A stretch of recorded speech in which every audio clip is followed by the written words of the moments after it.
best budget red loadout. Let's start off with the AK. So as you guys can see, for the AK, I've gone with the Orbit Mark 1 in field tested, which you guys can pick up for around about $9 on third-party marketplaces. Alternatively, you could go for an AK point disarray, but this isn't as red as the Orbit Mark 1 in my opinion, and as you can see, will be a bit more scraped up. This isn't field tested though, and you can actually get it for about $1 cheaper, at around about $8. So yeah, the choice is up to you guys. Next up for the AWP, we have the AWP Duality in Battle Scarred. Now, I mean, this isn't like the reddest of red skins, but it is only $4 on third-party marketplaces. But if you want to get something that could arguably be a bit more red, and in my opinion, look a lot more cool, you could go for an AWP Wildfire, which is in field tested. However, this does go for like 45 bucks, so I'm not going to include this one in the list, as this is probably your next best bet, but yeah, it's a lot more expensive. Next up for the M4A4, we have the M4A4 Converter in minimal wear, which you can get for around about 90 cents, which I think is a bargain. Of course, though, if you want, in my opinion, a better skin, again, you could go for something a little bit more expensive, being the M4A4 Evil Daimyo. This isn't field tested, but it does go for about $1.60, so it completely depends on your budget, guys. I'm just trying to find you the cheapest red loadout overall and give you guys some alternatives. So if you have a little bit more budget, you can go for that. If not, you can just get a super cheap budget loadout on CS2. Now for the M4A1S, I have the M4A1S Night Terror in minimal wear, which you can get for around about 50 cents. Now, of course, like this isn't like a super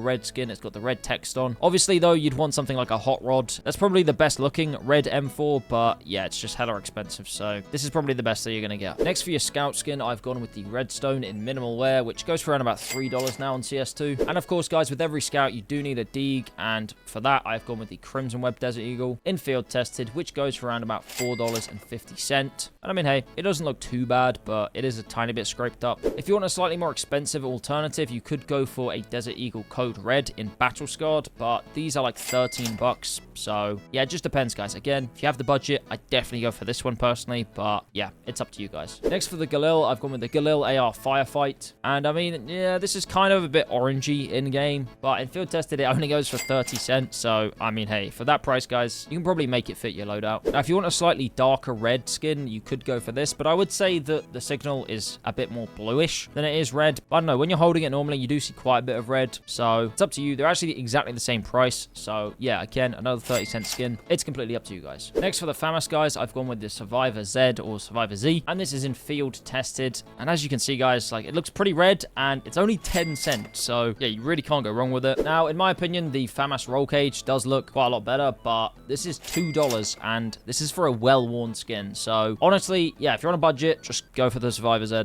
It looks way better. Now, guys, for the Mac 10, I've gone with the Mac 10 Carnivore in field tested, which, just like the previous FAMAS skin, you can get for 10 cents. And yeah, this actually is a really good option. Obviously, a lot of you guys probably straight away think of the Mac 10 Candy Apple because, I mean, yeah, this could be a slightly better option for some of you, but it is a bit more expensive. I mean, actually, looking at it in field tested, you can actually get one for 15 cents. So it's really not that much more expensive. But I mean, hey, if every penny counts, then yeah, this is a bit more expensive. If not, yeah, I probably would go for the Candy Apple as well. Next for the MP9, we have the MP9 Ruby Poison Dart in minimal wear, which you can get for around about 80 cents. Now, it is a bit scraped up, so if you can afford to get it, I'd get this in factory new, but I mean, hey, it still looks okay in minimal wear. So yeah, I would just go for this and save yourself the money. Now for some pistols, we have the P250 Nevermore in field tested, which you can get for around about 40 cents. Now, I'm not even going to get it up, but the P250 Muertos is probably a better option, but it is just so much more expensive than 40 cents. So honestly, yeah, I would just go for this. Now for the T side, for the Glock, obviously I've gone with the Candy Apple in minimal wear, which you can get for around about 60 cents, guys. So for under $1, you can get a really clean, nice Glock skin that would go with your loadout. You know, you really can't complain. Then for the CT side, I've gone with the USPS check engine, again in minimal wear, just like the Glock. And this time, this is only $1. Yeah, in total, that whole loadout comes to just over $25.